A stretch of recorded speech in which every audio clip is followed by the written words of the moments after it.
আপনাদের সঙ্গে একটা জিনিস দেখাবো, কি শুনবেন? জিনিসটা হলো এই যে দেখুন, আমার আজকে এই বাচ্চাগুলো মারা গেছে। এইটা এইটা এইটা এইটা কালকে মারা গেছে, আর এটা হলো একটা কোয়েল পাখি। কী করে মারা গেছে আমি বলছি। কদিন আমার ফার্মে ম্যাশ ছিল না, সেই জন্য এদেরকে আমি ভিজে খাবার দিয়েছিলাম সকালে, তাই ঠান্ডা লেগেছে, তারপরে মারা গেছে।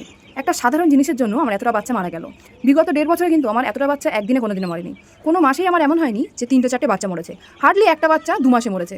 কিন্তু এইবার একটা জিনিসের জন্য, জাস্ট ঠান্ডা লাগার জন্য আমার অতটা বাচ্চা মারা গেল। এবার আপনারা ভাবতে পারেন যে আমার এই মুরগিগুলো মারা গেছে মানে আমার লস হবে। একদমই না, আমি লস করব সেরকম কোনো প্রশ্নই আসে না। কিভাবে চলুন দেখাচ্ছি। এখানে আমাদের কল আছে, আর কলের পাশে এই চেম্বারটা করা আছে। কলের যত জল থাকে সব এতে পড়ে। চলুন একটা ম্যাজিক দেখাই।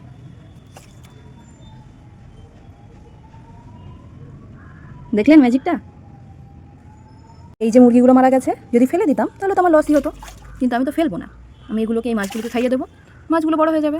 আপনারাও আমার মতন এমন ছোট্ট একটা গর্ত করে তাতে যদি হাইব্রিড মাছ পোষেন, তাহলে আমার মনে হয় মুরগি মারা গেলেও আপনার লস হবে না। তো আজকের জন্য এতটাই। দেখা হবে পরের কোনো ভিডিওতে নতুন কোনো টপিক নিয়ে। ততদিন ভালো থাকবেন আর আপনাদের মুরগিদেরকে ভালো রাখবেন।